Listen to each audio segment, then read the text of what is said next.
We were about 80 degrees north, or about 480 degrees, almost 500 miles from the pole. And it's about as far north as we got.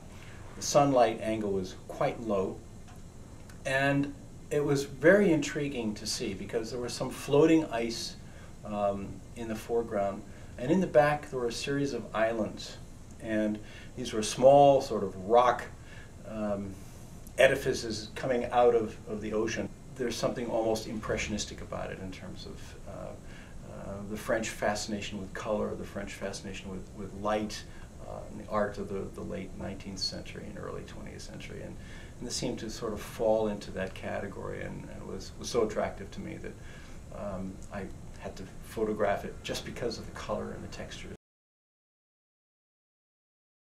I think part of my fascination with photography is working with textures, and we have the very soft texture, the water. We have the sort of medium soft texture, somewhat delicate texture of the ice, and then we have that hard texture of the rock, and then behind it we just have the clear blue, which has its own sort of texture. This was taken in the archipelago called Svalbard. It's part of the Norwegian region of the high Arctic, and much of the climate in Svalbard is such that the summers get fairly warm. The winters are really quite cold, and we can see from these mountains that they don't hold their snow and ice very long. So there's a lot more exposed earth, as it were, in the Arctic than we see normally in the Antarctic. It was a stunning afternoon when I took that photograph. It was very, very quiet, and there were no birds, there was nothing around. And here I was sitting at water level, literally looking up at this structure that was essentially made of water. The green was from the algae, and the obvious question is, well, why is algae growing up there? Because we're looking up at the green. But this iceberg was originally floating in the sea, and algae began to collect on the bottom surfaces under the water. Then at some point the glacier, because of melting and so on, tipped over, and so the algae layer was now exposed to being seen. And so you could enjoy the blue, the cobalt blue, but you could also see this wonderful contrasting green color.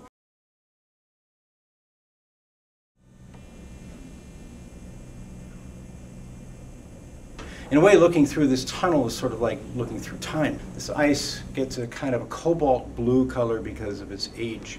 The ice is extremely dense, it's very compact.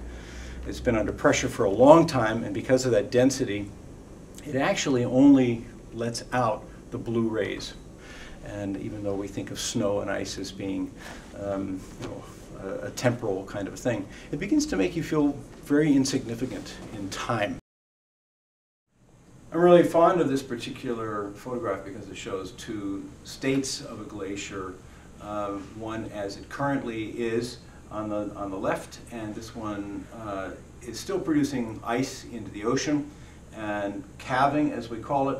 The one on this side, on the right, is really the future of the glacier on the left, and it is melting quite considerably, and it's actually melting at a faster rate than it's able to move toward the sea, so as a result it is really receding.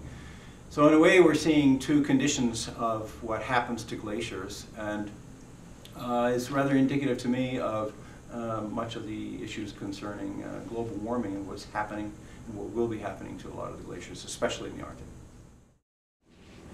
Looking for photographs to take of penguins requires that you're really looking for a kind of an environment, an atmosphere, a mood, whatever you're trying to capture. And the best thing to do is to stay there and just be part of the scene. And you begin to see things evolve. You say, oh, this would be something nice. And the first time you see it, you don't photograph it. But you figure that, well, that probably will happen again.